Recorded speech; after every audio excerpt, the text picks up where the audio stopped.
Vamos lá então, meus queridos amigos, para mais um papo, né? Sempre interessantíssimos papos que nós temos tido aqui no 6º Congresso de Direito Agrário, da UBAL, aqui recebendo dois grandes professores, que de nome já eram conhecidos, obviamente, mas eu não os conhecia pessoalmente, então vou conhecer muito da história deles aqui, juntamente com vocês. Professora Liliane e professor Lutero, eu tenho a honra de receber esses dois queridíssimos aqui na nossa mesa de discussões, de conversa, que nós criamos aqui, um aquário dentro desse evento magnífico que a UBAL tem organizado. Professores, muito bem-vindos. Obrigada. Achei muito bacana até a possibilidade de trazer um podcast itinerante. Isso é muito legal. Esse dá pra gente carregar podcast itinerante no meio de um congresso. Uma honra estar aqui do lado do professor Lutero, viu? Uma honra. Esse cara é sensacional, né? Acho que não tem uma pessoa que seja estudante ou advogado militante na área agropecuária, direito, consultoria, até a parte de contabilidade, que não tenha tido acesso aos livros do Lutero. Não sei se você conhece os livros do Lutero, mas ele tem... Não. Quantos livros você tem? 26? Mas passa disso um pouquinho, né? Ó, que eu lembro. 26 livros é o que eu lembro. Que Uau! ele tem. Não, a gente tá aqui, né, do lado de uma livraria aqui, da parte dos livros que são vendidos. Ah, foi Lutero, outro autor, Lutero. Outro autor, Lutero. Você quer conhecer o Lutero, né? Então é sensacional ter a chance de estar perto de gente melhor que a gente. Pessoa, é muito especial pra gente te receber. Muito obrigado. E que o senhor falasse um pouquinho do senhor. Obrigado, prazer estar aqui em Goiânia, bela cidade. O problema de vir em Goiânia é a vontade de não ir voltar para casa. Ó, esse aqui é docinho aqui de Goiás, ó. Oh, coisa boa. Não é ruim, não é só de figurativo, não. Vamos comer. Ó, isso aí na minha terra se chama goiabinha. Vou provar aqui. Isso aí, é bom? Vamos ver. É goiabinha de Goiás? É o Goiânia, esse congresso da UBAL, né? A razão mais que justificada, Goiânia que planta a boa semente do agro, o congresso agora vem plantar a boa semente do direito do agro, né? Num evento mais menor em termos de tempo, mas de intensidade em termos de qualidade, né?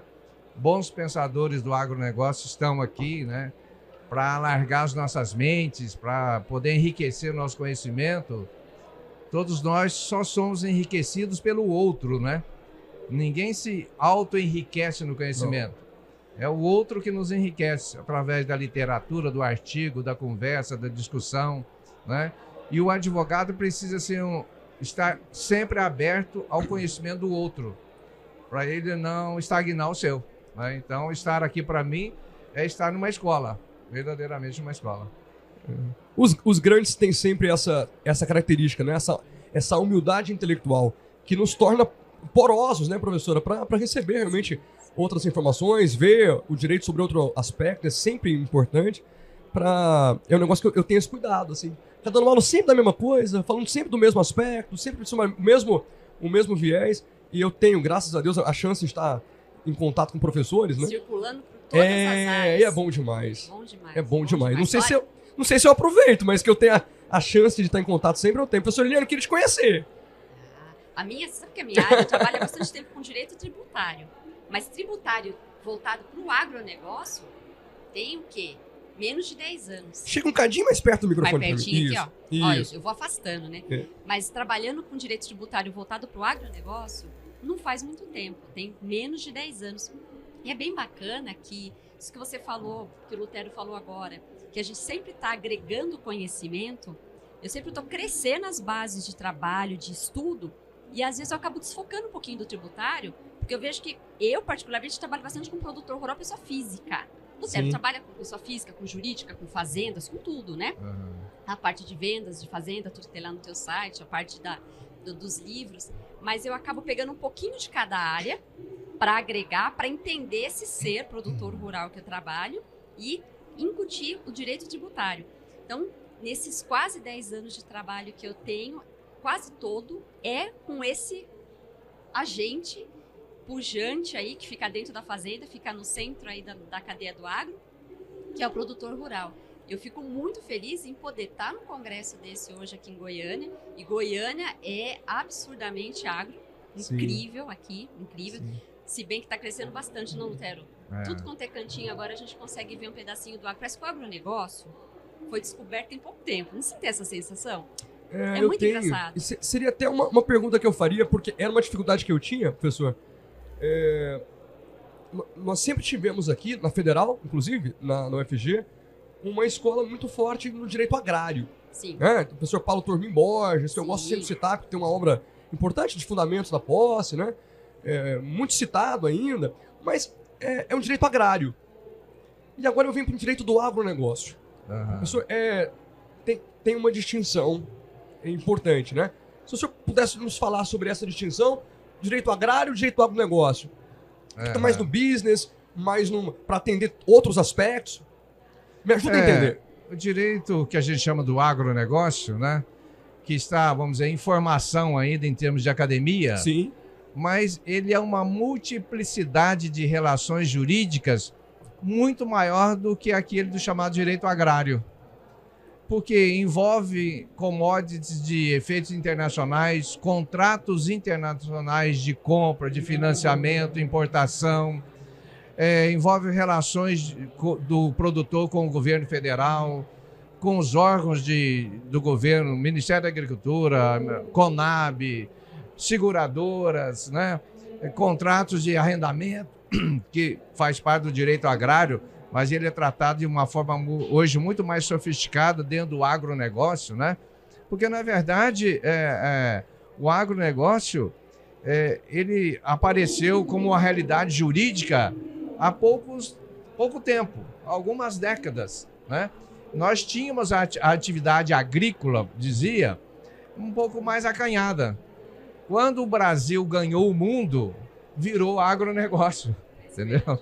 Quando a agricultura brasileira, vamos dizer, ganhou o mundo, teve espaço internacional, respeito internacional e até perseguição internacional por ser grande, porque as pessoas só perseguem os grandes, né? Pequeno Sim. Não é perseguido. Né? Então, ontem ainda no curso, eu estava dizendo isso com os colegas lá. Por que o agronegócio brasileiro é perseguido pela comunidade internacional?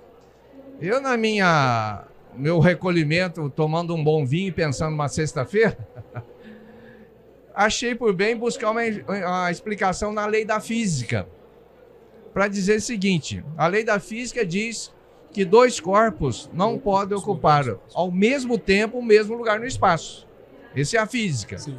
Quando nós vamos na questão do agronegócio internacional, existem dois grandes ocupando espaço no mercado internacional de produção agrícola. Dois grandes países, dois grandes ambientes de negócio. Estados Unidos, predominantemente, a Europa, em algum sentido.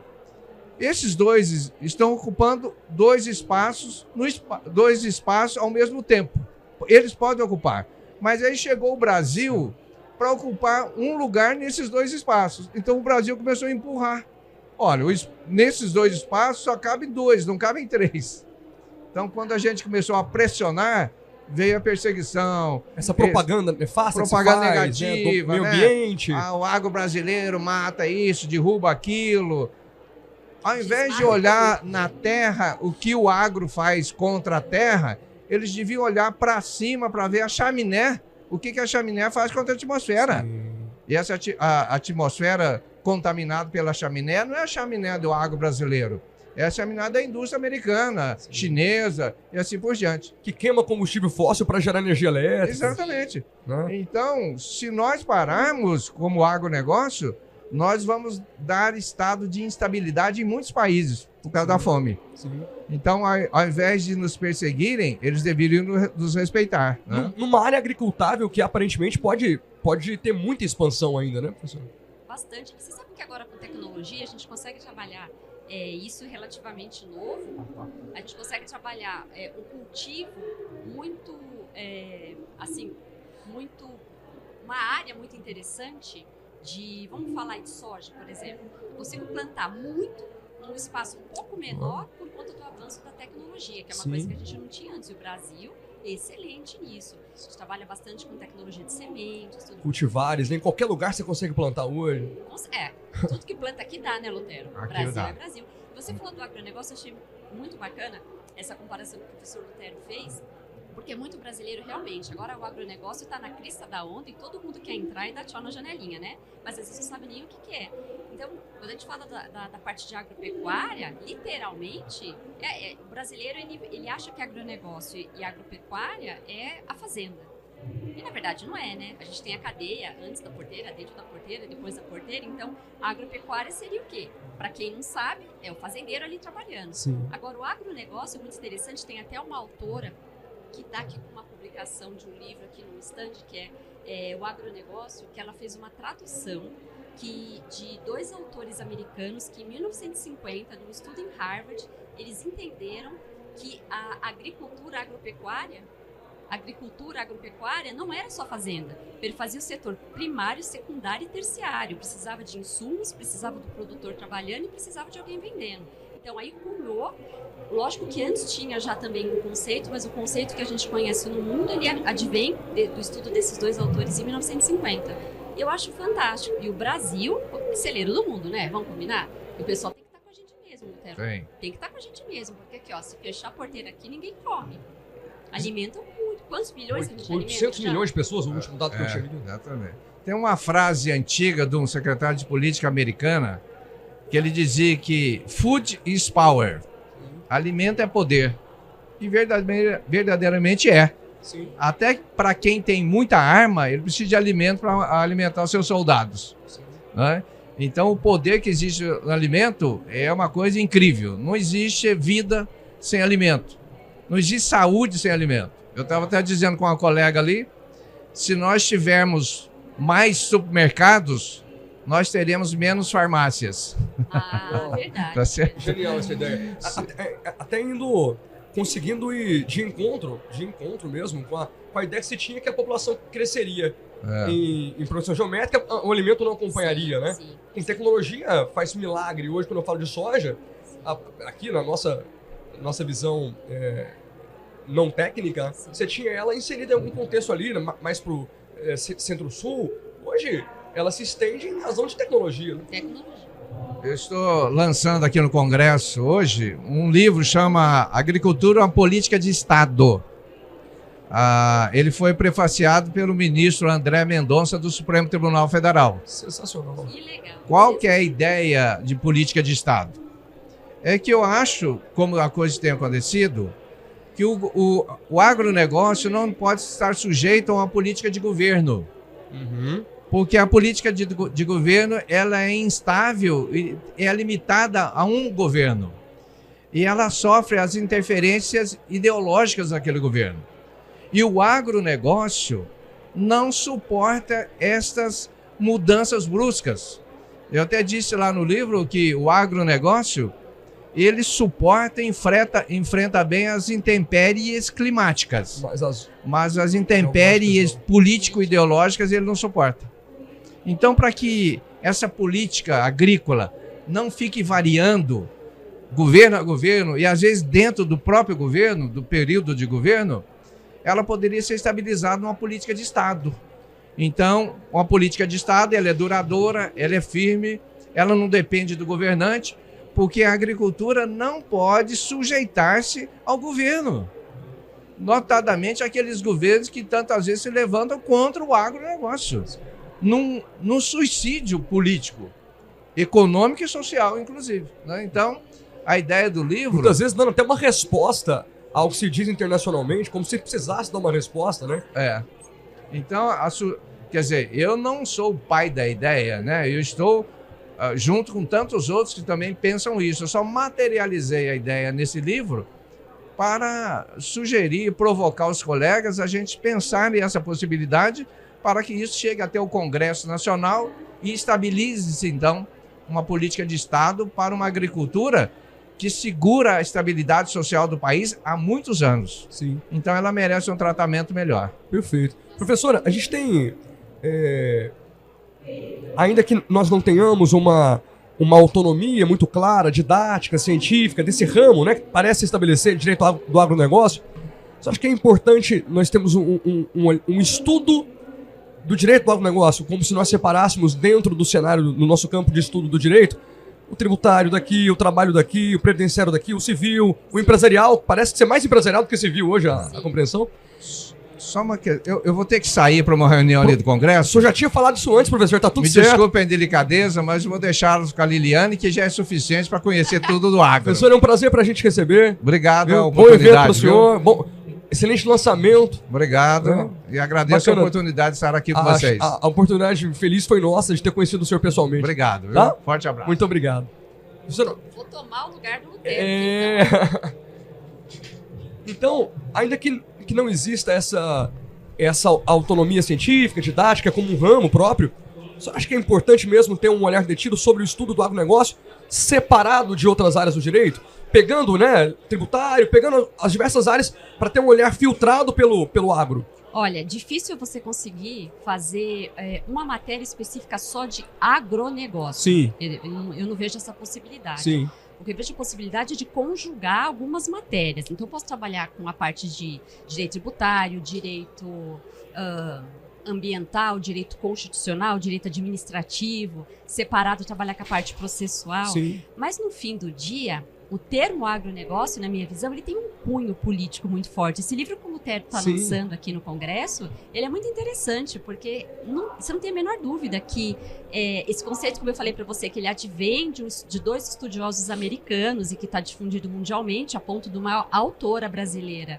pedir autorização para fazer a tradução perfeita, vou falar no nosso linguajar ipsis literis, né? O que está lá no inglês está aqui no português. Eu vejo que ela trouxe essa parte de... Que palavra eu posso usar? É como se fosse o agronegócio econômico empresarial. Sim. É isso. Por quê? Porque quando eu falo agronegócio, eu estou envolvendo, como eu falei para você, eu estou falando antes da porteira. Então, eu vou dar um exemplo. Você é produtor rural, você tem uma fazenda, você precisa comprar um trator e semente. Sim. Então, você vai comprar da primeira parte da cadeia. Então, vai ter uma indústria, uma pessoa que vai vender o trator, que vai vender a semente. Aí, no meio da cadeia, eu vou ter aquele produtor que vai plantar, que vai fazer todo o trabalho dele, vai plantar cana-de-açúcar. E aí, depois, eu vou ter a terceira fase da cadeia, que é aquela fase comercial, que é o fim da cadeia, que eu preciso escoar esse produto. Então, quando eu falo agronegócio, eu tenho que perfazer todas essas partes. É difícil você colocar uma matéria específica só disso. Você vê muita pós-graduação em direito do agronegócio. Quando você lê a ementa da pós-graduação, você vai ver direito tributário, societário, ambiental, agora o ESG, né, que essa parte agora está tendo bastante da parte ambiental, social, governamental, de governança. Então, difícil falar que vai ser uma coisa só, fechada. Difícil. Perfeito. Até porque é um sistema muito complexo que vai exigir uma participação de todos os ramos do direito, né, professora? Mas é que parece que é uma atividade tão diferente das demais. Sim. Que exige mesmo um olhar detido nas especificidades de cada ramo do direito aplicado ao agro, né? Aí sim, constrói-se uma... O agro, vou falar para você, eu acho que é uma potência e é o que tem mais de amplo no mundo, não tem como, porque olha só, você vai falar assim, Liliane, fala comigo um pouquinho de logística. Eu vou te falar então de um produtor que trabalha numa fazenda de cana-de-açúcar, ele planta cana-de-açúcar. Aí ele tem que fazer o quê? Ele tem que fazer a colheita, o transbordo, o transporte, já vai para a segunda parte. Então tá, agora você vai falar da parte de automobilística, da parte de tecnologia. Você percebe como o agro está integrado com tudo? Tudo. Não tem como. E é o que o Lutero falou antes de sair. A parte alimentar é a principal do ser humano.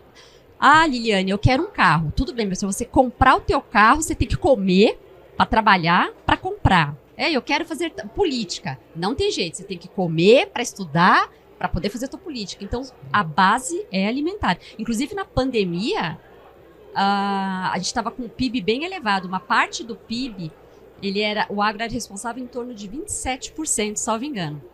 E foi nesse momento... Aumentou 40% nessa época. Exatamente. Aí começou a representar mais de 25% do PIB. O pessoal tinha medo na época da pandemia? Medo de faltar comida. Não tem como. Eu corri pro supermercado. Olá! Minha mãe mandou mensagem pra mim. Vai fechar tudo. Vai fechar tudo. Ela falou, Marcelo, vai fechar tudo, corre. Ela falou, corre e compra as coisas. Você sabe qual que era o meu medo? Era medo de faltar vinho. Medo de faltar o vinho. Aí é perigoso. Eu sou boa do vinho, sabe? Sou famosa no vinho aí. Mas eu tinha medo de faltar vinho. Mas você vê, brincadeiras à parte, é cunho alimentar. Não tem como. Não tem como. Aquela história com o agro é pop, que ficou famoso, agro é pop mesmo. Agro é tudo. Senhora, e você tem voltado seus estudos para o direito tributário no agro. Tributário no agro. Você advoga também. Advogo. Eu advogo. Me conta um pouquinho dessa advocacia. É bem bacana. Eu advogo já tem desde 2003 eu tô dentro do escritório, que era na época que eu era estagiária. 3. Desde 2003 eu tô dentro do escritório. E aí que eu advogo de forma autônoma desde 2008. Então, aí quanto tempo tem? 16 anos, E onde que é seu escritório? Boituva, interior de São Paulo. Meu escritório, na verdade, é aqui, ó. Escritório é online, tá? Eu já tive escritório físico, mantenho algumas parcerias físicas ainda. Mas eu comecei a trabalhar timidamente, mostrando meu trabalho com pequenas pílulas de conhecimento no direito tributário, porque eu já era tributarista antes, mas era uma tributarista generalista. Fazia de tudo. E aí depois eu abri um escritório com um amigo que é pecuarista e depois ele acabou seguindo o caminho dele. E aí eu comecei a engajar no agronegócio e nichar. Então eu fiz o nicho do nicho. Direito tributário voltado para o agronegócio e nichei mais um pouquinho. Produtor rural, pessoa física. Uau. Então, trabalho dentro da cadeia, que eu falei para você que antes da porteira, dentro da porteira e depois da porteira, eu trabalho dentro da porteira. Eu trabalho com um cara que planta, que sofre problema climático, sim, que tem dificuldade de concessão de crédito, tanto governamental quanto crédito privado, que tem frustração de safra, que fica devendo, que tem problema, que precisa comprar máquina. Então, meu dia a dia é com esses produtores rurais. E o meu foco maior, hoje em dia, né? Hoje é dia 22 de agosto? 22, 23 de agosto? Matos. Hoje é 22 de agosto. 22. O que eu mais estou fazendo são as defesas para os produtores rurais que estão sendo autuados pela Receita Federal. Porque agora o agro ficou em evidência, não ficou? Sim. A Receita Federal foi para cima. Então tem as operações. Operação Declara Agro. Então, declara agro, aviões, declara agro, declara grão, vários nomes de operações. E esses produtores começaram a cair nessas operações porque eles não tinham uma organização, uma gestão. E aí, o problema maior deles é tributário e eu comecei a atuar. Mas eu já dou aula de tributário tem bastante tempo. Bastante tempo já. Tributário eu já estou há mais de 10 anos, uns 14 anos. E no agro, 8. Tributário, agro, 8 anos. Para um aluno que nos acompanha, né? O nosso público, em regra, é de um advogado no início de carreira, de um aluno que acabou de pegar uma carteira do AB e começou a advogar, ou de um outro público também. A gente recebe muito esse aluno no Impós, que quer desenvolver-se no outro nicho da advocacia. O caminho natural já é entrar nessa advocacia ultra nichada, ou você compreende que tem passos anteriores a esse para entender o mercado? Porque muitas vezes, né, professora, é o mercado que leva a gente a esse nicho, né? Sim. Não é simplesmente uma escolha, né? Não. Eu já fui generalista por muito tempo. Você é advogado também? Advogo. Então você sabe como é que funciona. Sim. No começo, a gente começa advogando para a mãe, para o pai, para o cachorro, para o tio. Aí você faz inventário, aí você faz o divórcio da tia. E aí alimentos, família. Um HCzinho. Um HC, já fiz uns HCs também. Aí você faz um mandado de segurança para você não errar, né? Que é a peça-chave. Mas, hoje em dia, eu vejo que eu poderia ter sido um pouquinho mais corajosa de ter nichado a minha área. Eu ia te perguntar sobre coragem mesmo, porque há uma coragem nisso. Eu poderia ter sido corajosa, né? E até tem uma frase que eu gosto de usar, que coragem é acreditar naquilo que ainda pode não estar dentro de você. E eu não tinha isso. Eu achava que eu deveria passar por muitas áreas para pegar prática e eu tinha medo de perder cliente, eu tinha medo de não ter o cliente. Sim. Só que hoje em dia eu vejo que não. Eu acabei demorando muito, porque eu sabia o quê? Eu sabia 10 áreas, 10% de cada um. E hoje em dia eu faço foco 100% no tributário agro, sim, então eu coloco toda a minha energia nisso. Para um advogado que é iniciante, eu sempre recomendo que ele escolha uma área que ele tem de predileção. Mas eu não sou doida de falar pro cara, não vai abrir mão se te aparecer um escritório para você poder trabalhar. Sim. Mas vai construindo a sua carreira naquilo que faz razão para você. Então, se o que faz razão para você pode ser direito penal, administrativo, constitucional, licitação, o que for, vai construindo. E o agro, dentro do nosso país, ele é realmente uma área nova do direito, com poucos advogados que tenham conhecimento. O Lutero tem mais de 26, eu falei 26, mas acho que são mais de 30 livros, mas que atinge um público não é que é pequeno, mas é menos do que a gente imagina. Sim. Por quê? Porque a área ela não é tão explorada. Agora, você imagina você falar para uma pessoa que ela vai aprender a fazer a parte tributária, fiscal de um Dentro produtor. desse nicho. A pessoa não tem noção. Ela fala assim, viu, mas imposto de renda eu pago, você paga. Não, você paga 27,5, ele paga 5,5. Sabe por quê? Porque tem uma lei missão normativa que permite isso. Então, se a pessoa que está começando a advogar agora, ela começar, se ela tiver bastante força, eu falo que ela tem que ter bastante força no abdômen. No comecinho de carreira, a gente põe o pé em cada barco. E aí você vai navegando até o ponto que você consiga se soltar de um barquinho e ir para o outro. Partiu que você ficou com o abdômen trincado, você ficou com bastante conhecimento. Mas enveredar o caminho daquilo que faz razão para você. Tentar focar numa área. Eu sou super a favor. Eu acho que a pessoa fica boa colocando energia, 100% da energia num ponto. Você é professor de processo civil há muitos anos. Então você coloca energia, tudo que tem de atualização de processo civil, você faz. Então com certeza você deve ter pego lá, quando a gente teve a mudança do Código Civil, que o processo ficou sincrético, ele era sincrético, depois a gente dividiu para cumprimento de sentença, se não me engano foi em 2006, eu lembro disso. 11232, 11382. Isso, aí agora mudou o artigo lá, a gente fica perdido, né? Mas a gente ia fazer... Era o 475, aquele monte de letrinha. Era o 475J, perdão, era o 475J, eu lembro bem. E é interessante, agora você é bom no que você faz, você é dono dessa escola, você tem as coisas, por quê? Porque você é um cara focado. Eu sou bom em tributário, modesta. Mas por quê? Porque... Ela é muito boa em tributário. A minha avó falava que louvor em boca própria não adianta nada, né? Mas quando a outra pessoa reconhece, tem muito valor. Mas por quê? Por focar e por acreditar. Porque eu acabei abrindo mão, eu trabalho com empresa há muitos anos. Eu tenho empresas que estão comigo há 13 anos, uma das empresas, há muito tempo. E não é da área do agro. E eu não abandonei eles, porque eu permaneço com os meus contratos.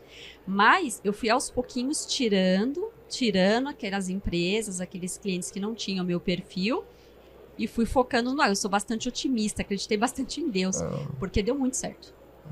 Eu acho que faz muito bem. Eu falo que a energia nossa, ela sai de um lugar só.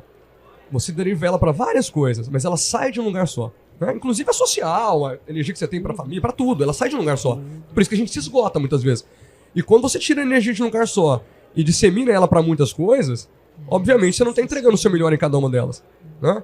Então, esse é um foco muito importante, exige coragem, porque especialmente nesse ultra nicho que você vai, você está falando o seguinte, olha, eu advogo para esse lado, para dentro da porteira. Sim. Certamente eu vou criar conflitos... Sim, com as outras pontas. Com as outras pontas, né? Com certeza. Mas isso pode ser estratégico e intencional, inclusive. Sim. A gente vê no direito de família, né? Quem advogue só para um gênero. Sim, eu advogo para mulher. Sim, sim. Não, tem muitas advogadas famosas.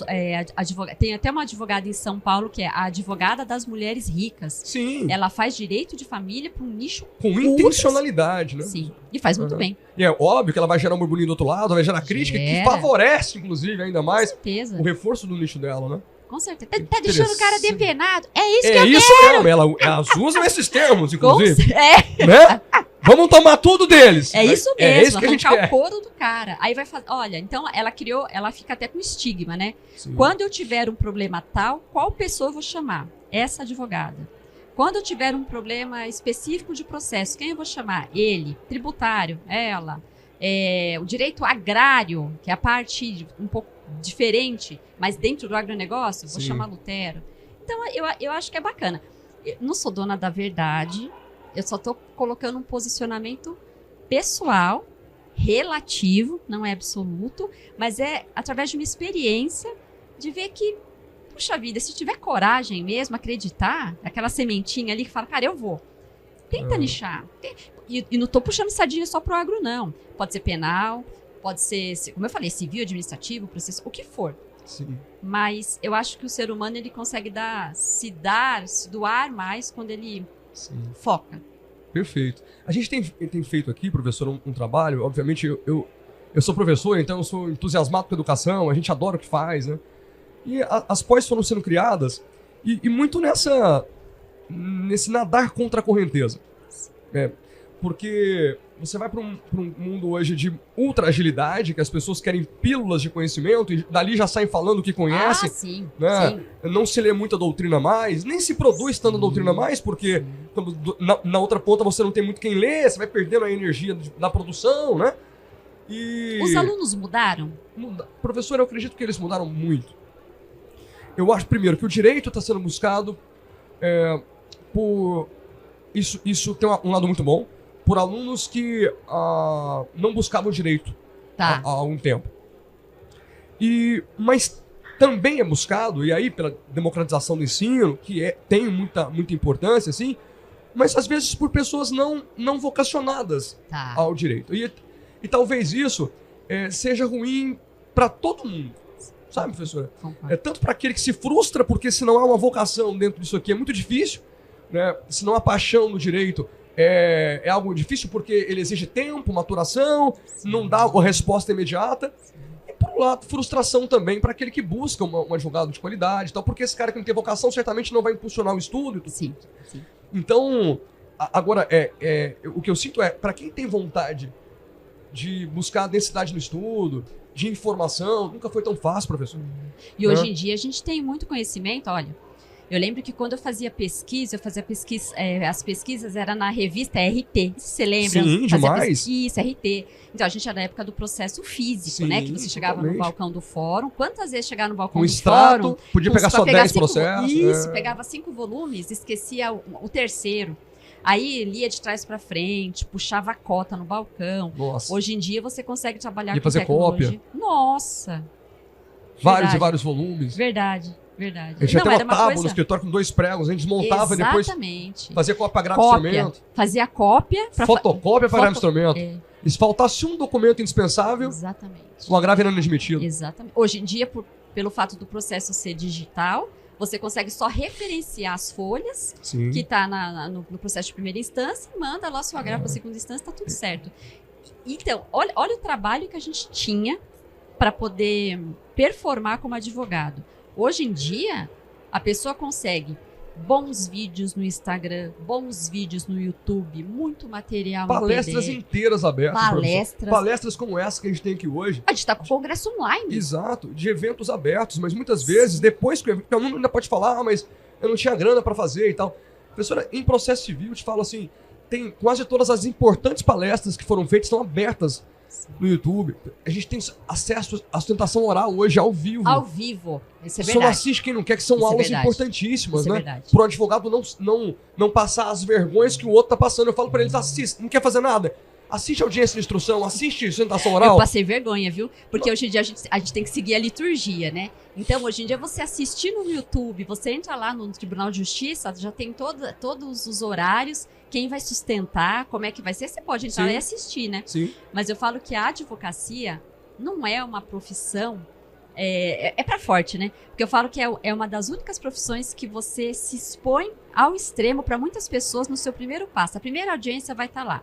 O seu cliente, a parte contrária, o advogado da parte contrária, o juiz, um promotor, uma serventuária, o policial que fica na porta. Quase todo mundo querendo encontrar erro na sua atividade. Oi? Quase todo mundo querendo encontrar erros na sua atividade. Total. Porque quando você vai para a área médica, por exemplo, você sabe disso, eu advoguei para médico, você não consegue um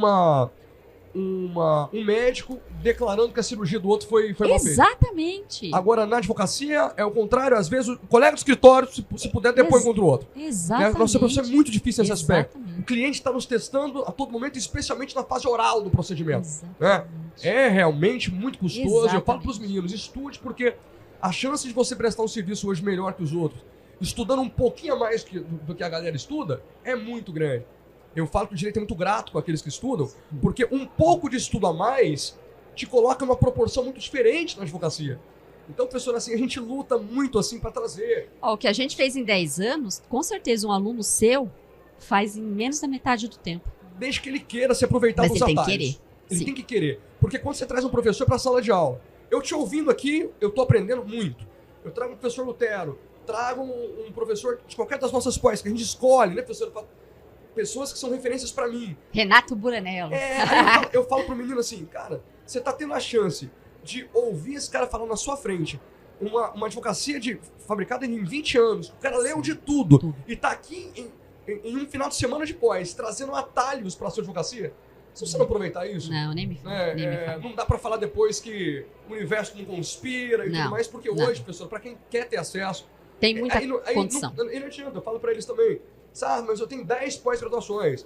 No fim do dia, o escritório vai te contratar, ele vai contratar por conhecimento, que é o que falta hoje. O que você me traz de resultado? Exato.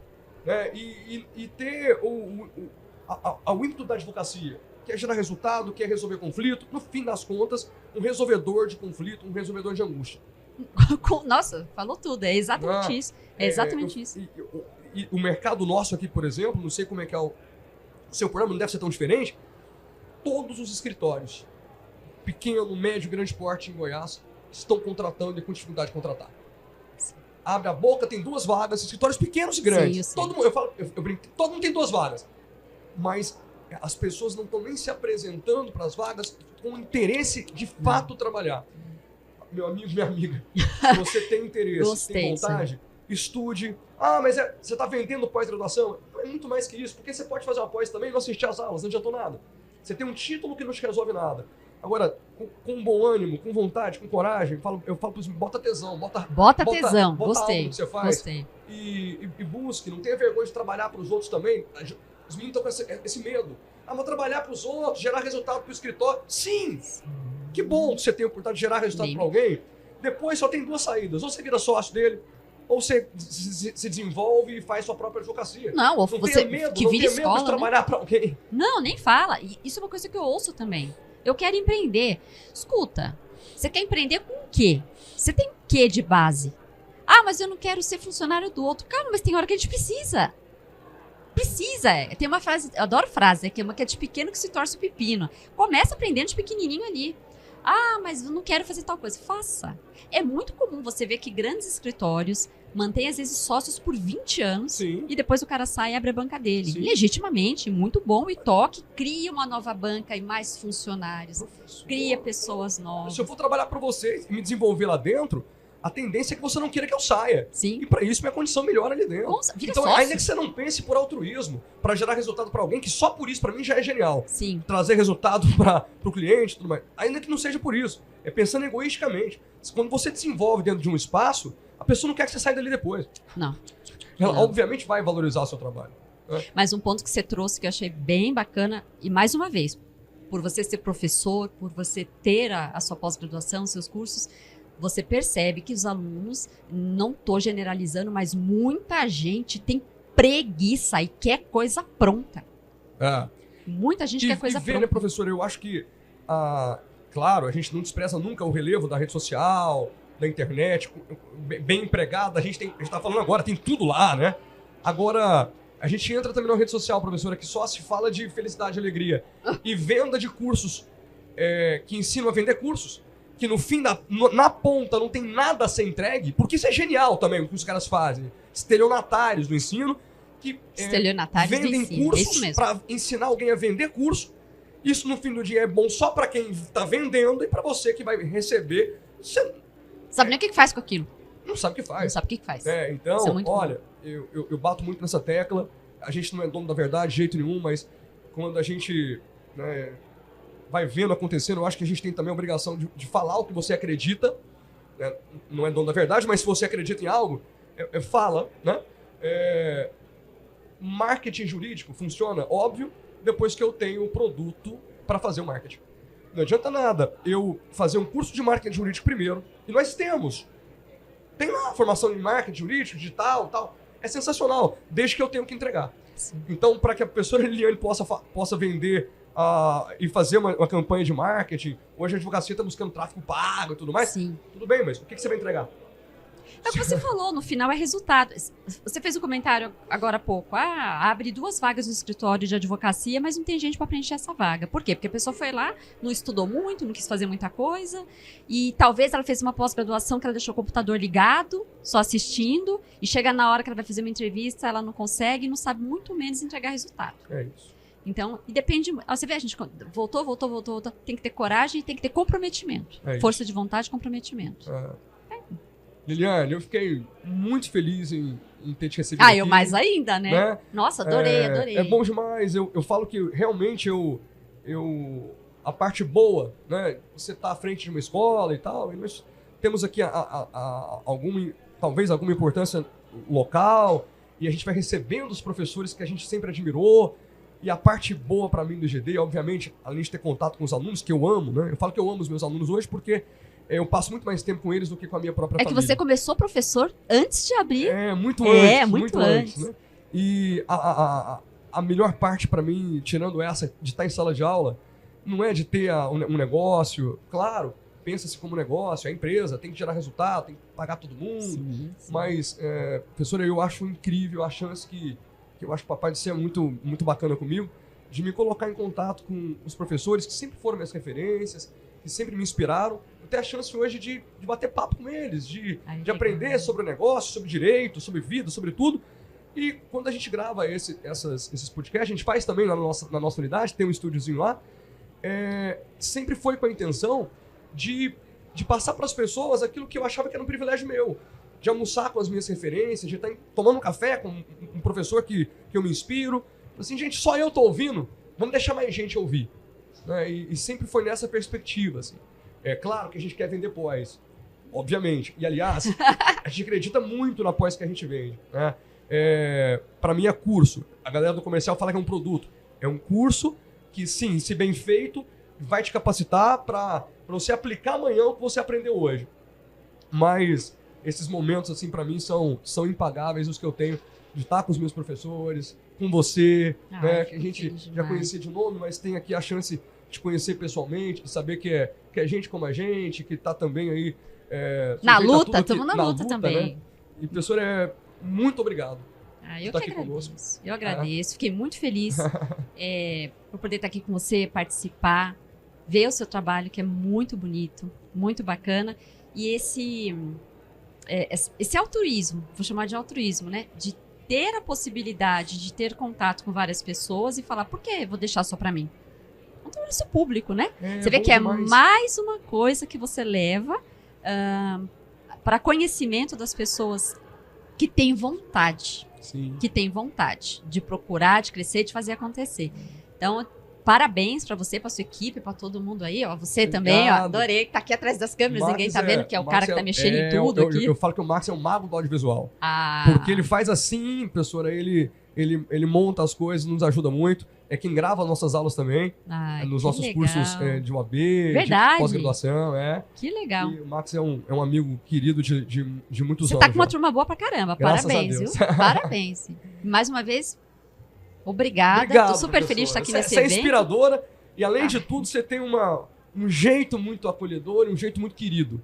Né? Porque aí é muito além do tributário, do direito. Quando você está do lado de uma pessoa humana do bem, a gente reconhece muito rapidamente. E você é. Obrigada. Fiquei feliz. Feliz. Obrigada. Um abraço para todos vocês. Abraço para todo mundo. A gente vai ter outros papos como esse aqui. Espero que aproveitem, que gostem e acompanhem sempre até o final.